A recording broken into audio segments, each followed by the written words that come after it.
TSW loses television franchise. More health service trusts for the South West. And a new man at the helm as Argyle reject takeover.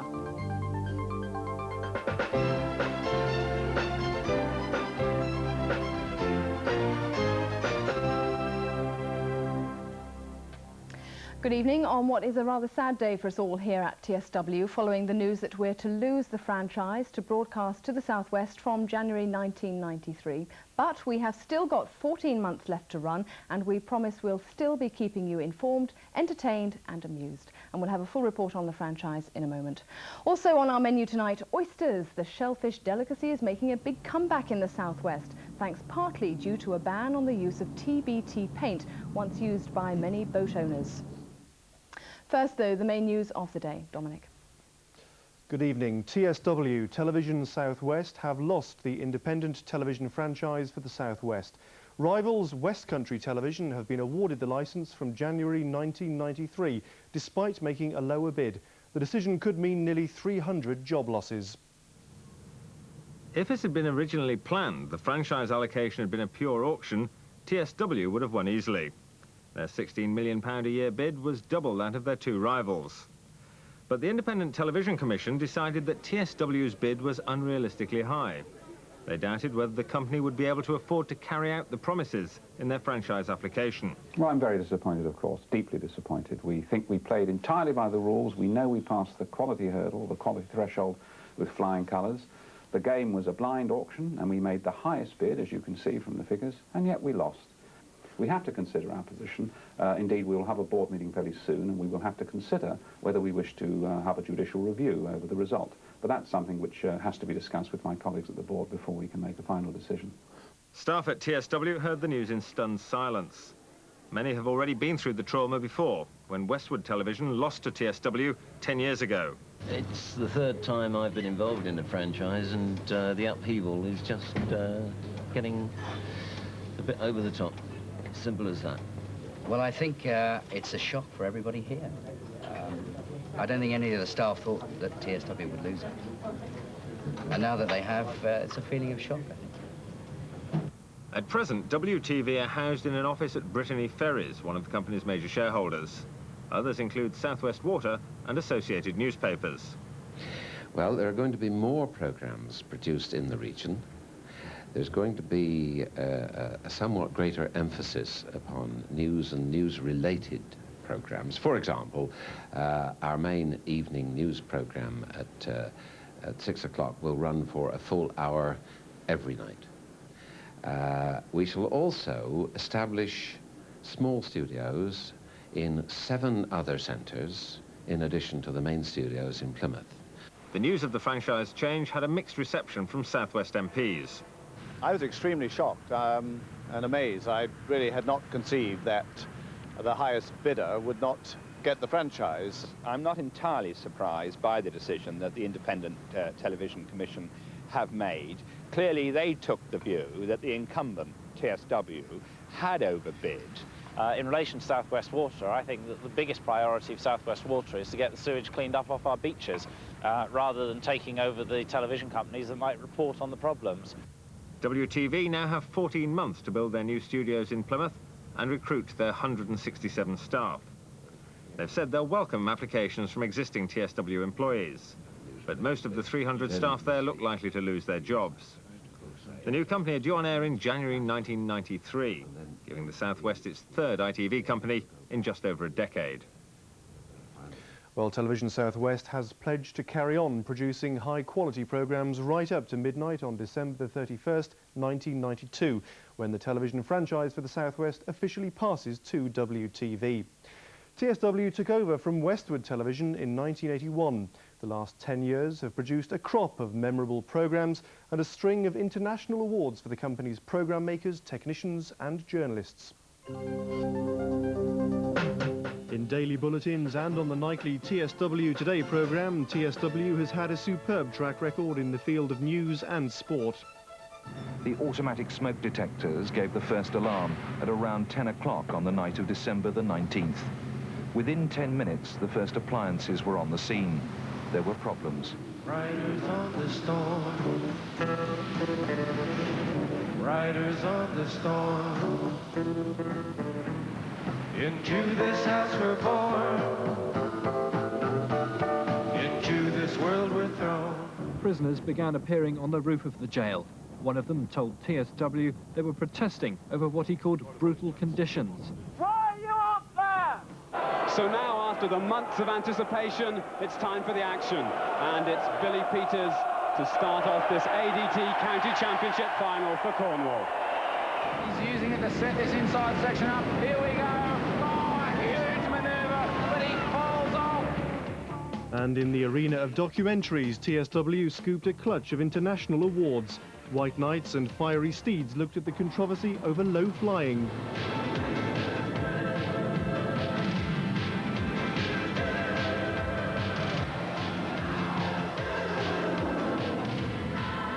Another documentary investigated the death of hundreds of US soldiers rehearsing for D-Day off South Devon. Even on the cruel balance sheet of D-Day itself, the rehearsals were tragic. And we served up an unlikely dish in the form of Don Henderson and Michael Elphick's Absolute Beginner's Guide to Cookery. Another success, Mother Goose was sold worldwide.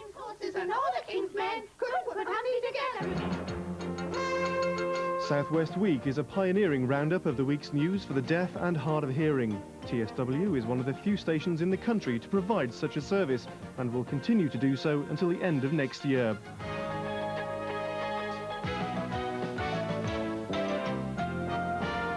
And then there was Telethon. 4.5 months ago, you raised over £450,000, which was incredible. Well, now we've got the pleasant task of actually distributing the first of that money to the charities throughout the southwest. So off we go. In the end, over £500,000 was given to local charities, and there's another telethon next year. A very small selection of the many programmes that TSW is proud to have made. Well, on to other news now. The government has given permission for 4 more NHS trusts to be formed in the southwest. It comes despite criticism that the pace of health service reform is too fast.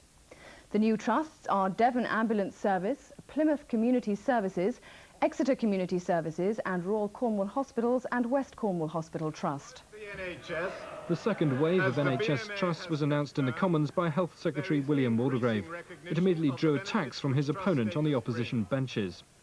How can he, in the fag end of this parliament, invite hospital managers and health staff to go through the upheaval in the next 6 months of preparing for a trust status when they know every other party will oppose it in the election that must follow? Labour and many within the health service say the country is against more opt-outs. In Tavistock, a referendum organised by Labour overwhelmingly rejected the formation of a trust for community services. For the new trust managers, allaying public fear is likely to prove an uphill struggle. Well, I think obviously, as one would expect, the difficulties that some of the first wave trusts have got into have been the major focus for the media and for politicians. I have to say that those problems would have occurred in the NHS, whether they were NHS trusts or directly managed units. And we feel we've had enough experience of the contracting process to be quite sure that our NHS trust will be very viable and will provide the right sort of services for the patients. The 2 new community trusts based at Plymouth and Exeter will control dozens of local hospitals, district nursing and many other services for the localities. With Treliske and its attendant hospitals in Cornwall and the Devon Ambulance Service joining 6 trusts already formed, the southwest could be said to be at the cutting edge of Mr Waldegrave's radical operation. With a 3rd wave of self-governing trusts on the horizon, the revolution is almost complete. Waiting times for hospital operations in the southwest have been dramatically reduced, according to new figures from the Regional Health Authority. In Cornwall, the number of patients waiting over 2 years is said to be down by 1/3, but the county's GPs say the overall number of waiting list patients still remains high. The Regional Health Authority say that its £7 million initiative to cut hospital waiting lists is already showing positive results. In Cornwall, the number of patients having to wait over 2 years for operations is down by over 1/3. The number of patients waiting over a year has fallen by a similar amount. However, the total number of patients still on Cornwall's hospital waiting lists has only fallen slightly. The health managers are nevertheless delighted with the latest figures. I think there are 2 things that are involved here. The first is, of course, the work on the part of staff in NHS hospitals the consultants, nurses and other professional staff. Without them and without the effort that they've been making to tackle waiting lists, the figures wouldn't come down. The second part is the role that the Health Authority itself has taken in targeting some of its funds deliberately to buy additional services for patients who've been waiting a long time. That's particularly true in fields like orthopedic surgery for people who need hips or knees replaced. It's true in ophthalmic surgery where people need cataract replacements, and it's true in general surgery for people who've been waiting a long time for surgery for varicose veins or repair of hernia. Cornwall's GPs say the waiting lists give some encouragement, even though the overall figure remains high. One must carefully look at the accessibility of the service to people.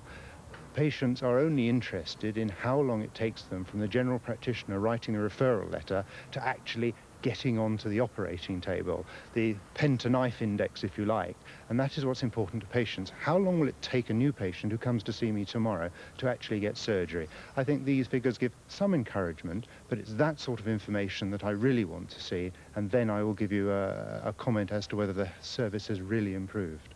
Meanwhile, health authority managers are optimistic that soon no one will wait more than 2 years for an operation in Cornwall. Stephen Hall reporting. The battle for control of Plymouth Argyle Football Club is finally over. In a surprise move, the Board of Directors this afternoon appointed a new member and made him chairman, so leaving the takeover bid by businessman Steve Tiller out in the cold. The day had started with thoughts that Tiller would finally take charge, but his ejection from a news conference just before it started showed something else was to be announced. When the board emerged, they revealed their rescue package. A new member, Devon businessman Dan Macaulay. He was also taking over as chairman. His predecessor said Mr. Macaulay had approached them, but wouldn't be drawn as to why he was successful and Mr. Tiller wasn't.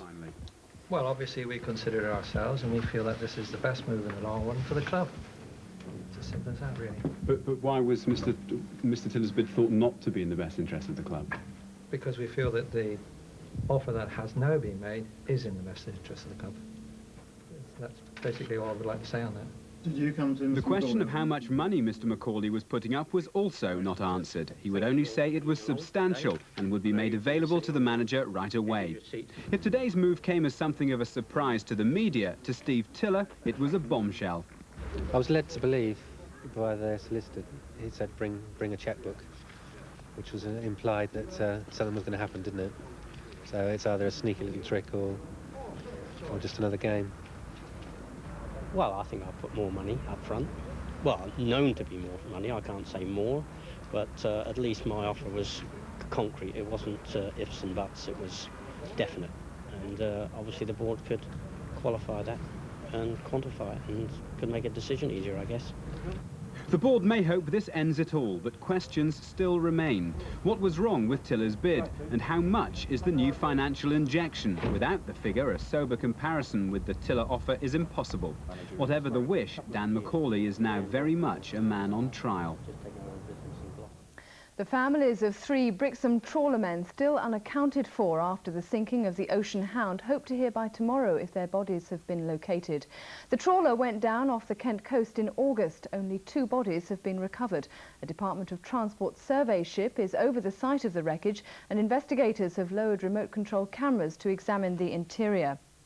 A statement is expected by the end of tomorrow on whether the trawler was sunk by a collision. But South Hams MP Anthony Steen has been told by Transport Secretary Malcolm Rifkin that there's no immediate prospect of a public inquiry. Penwith councillors will tonight consider a controversial scheme to build a sewage pumping station partly underneath the proposed new lifeboat house at St Ives in Cornwall. 2 other sites are under review, one of which has already attracted strong opposition from people in the town. The choice of West Pier as a suitable southwest water pumping station site is already fraught with problems. Many local people have objected to building a large new lifeboat house on the pier. A pumping station partly underneath would mean building an even bigger platform, and the 2-in-1 scheme would have to be incorporated into a harbour revision order. The actual site will increase by 20%. Now, there was a terrific hoo-ha in St Ives when the first plans came through about the size of the lifeboat house. And now we hear it's going to increase by 20%. out into the sea, we are told the distance out into the sea will be 100% extra to what the ONLA wanted. Now, you know, that's just not on, and I would be strongly voting against that tonight at the Resource Committee. The least likely choice for a pumping station is Porth Gwydden, after fierce opposition from local people who said it would be too near their homes. The third site at New Pier seems least controversial, but councillors at tonight's meeting will have to make up their own minds. You will notice that there's no recommendation on the report, and quite rightly so as far as I'm concerned.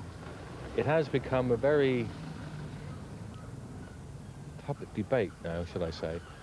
St Ives is an extremely interesting place as far as Plymouth is concerned. It's our jewel in the crown as far as tourism is concerned, and therefore you have to consider that too. The most likely choice for councillors would seem to be this New Pier site, but that might require a harbour revision order which could take up to 12 months to achieve, or even longer if a parliamentary bill is needed. The National Rivers Authority is warning that the disused Wheel Jane tin mine in Cornwall could pollute nearby rivers and streams with poisoned water at any time. The authority fears metals in the floodwater will contaminate the Carnan River, which flows into the River Fowl. Many small streams are also thought to be at risk. A special team of NRA officials is liaising with the mine owners, Carnan Consolidated, to try to protect the surrounding countryside. Public water supplies are not at risk.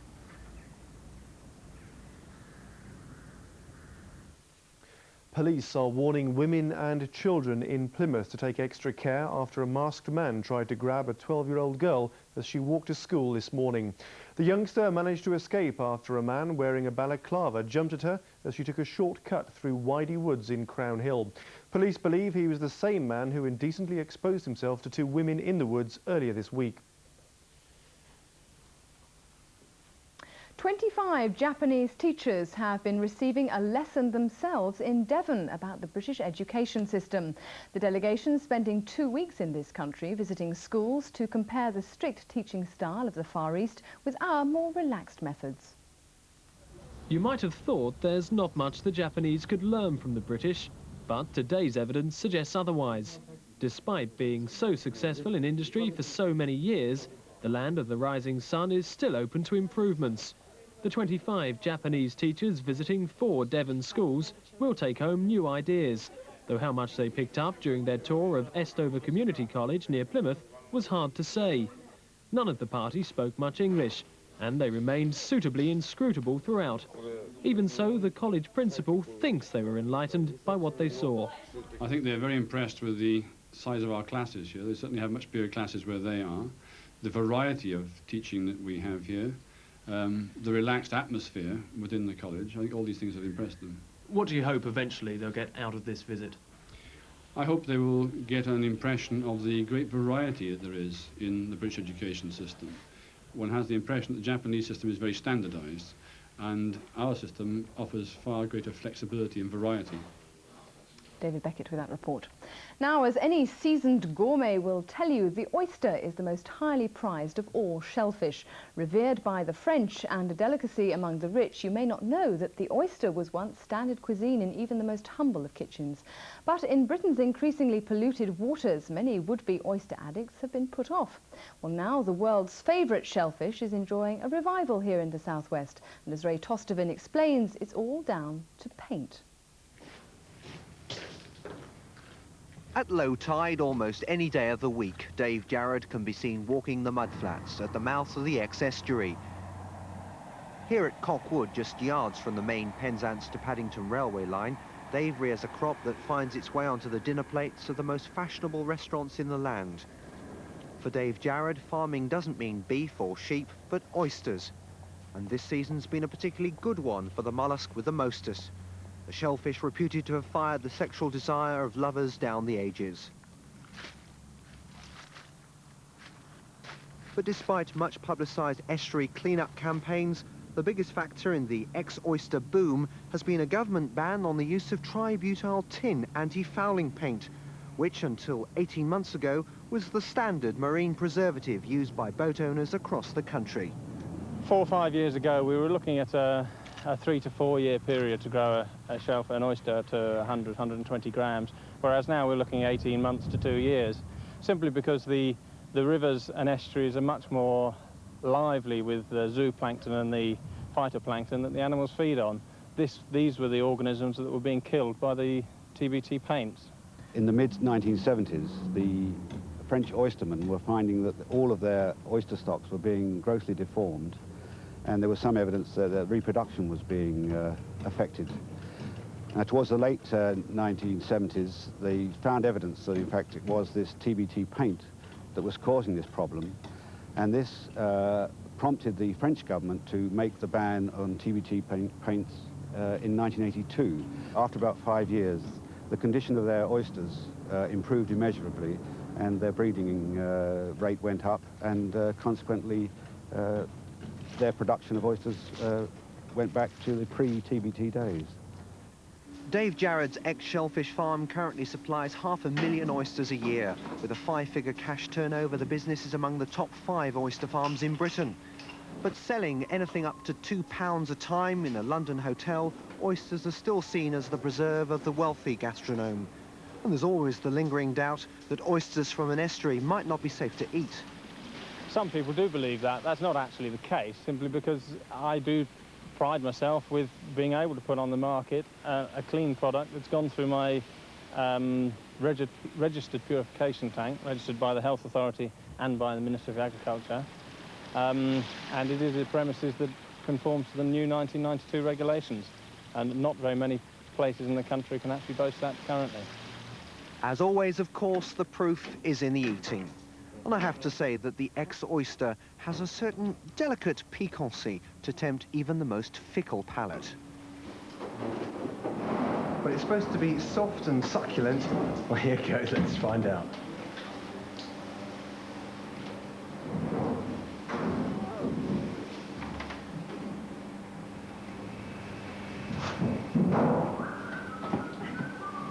Not bad. Oh no, he took a long time swallowing it though, didn't he? You know what they say, as Ray said, they're said to fire those sexual desires. I gather Trisha's put in for half a ton. I was waiting for that, my dear. He was supposed to swallow it whole though, wasn't he, not chew the thing? No, thanks. Yeah. Right, I'll deal with her later. First of all, the satellite photograph, and as you can see, this strip of cloud down here to the left, well, that represents the cold front that moved across the country earlier on today. You can just pick out that depression that's to the northwest of Scotland that brought all the stormy weather, but it's Scotland that's in the front line, not us at all. So let's move on to the chart for tomorrow. We can see exactly what's happening. Well, by tomorrow, those fronts moving away over Europe, and you can see the isobars are closest together up north. It's going to be very windy for the next few days down here, but not as windy as the rest of the country, certainly not the northwest. Let's start off then with tonight's actual weather. And here it is. It's going to be quite a clear, dry night, actually. 1 or 2 showers around, particularly on those northern coasts. Temperatures 9 to 11, and the winds westerly. And tomorrow, well, a similar sort of picture. It's going to be very blustery. Those winds could be gusting up to about 60 miles an hour, and the southwesterlies averaging about gale force 6 to 8.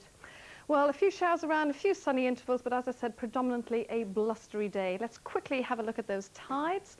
And there's only one high tide tomorrow, with the exception of Minehead. So let's do that one. The 2 high tides at 1:02 and 13:24. Finally, the outlook. And it's for Friday and Saturday, quite simply showery and windy, easing off on Saturday, but maybe, Sue, a frost on Saturday night. Gosh, the second one of the season, I think. Trish, thanks very much indeed. Well, one thing dominates our news tonight, of course. Headlines from Dominic. Thanks, Sue. 4 independent television companies are to lose their licences to broadcast in the biggest shake-up in the history of commercial television. The network's biggest programme maker, Thames, was outbid by Carlton Television. TVAM was also outbid, but TVS failed because it offered too much money. Television South West lost out to rivals West Country Television. The Independent Television Commission said TSW's bid of £16 million was too high to sustain quality programmes. It's a funny old world, as they say, Sue. What can you say, Dominic? Well, that's all from us on what's been an emotional day for everyone here. Before we go, can I just thank all of you who have phoned in saying how sorry you are that TSW has lost the franchise. It's nice to know that so many of you care. However, we will be on the air for quite a while yet, and that includes perhaps TSW's most popular personality. Not Dominic or me, Gus Honeybun from us. Until tomorrow, bye-bye.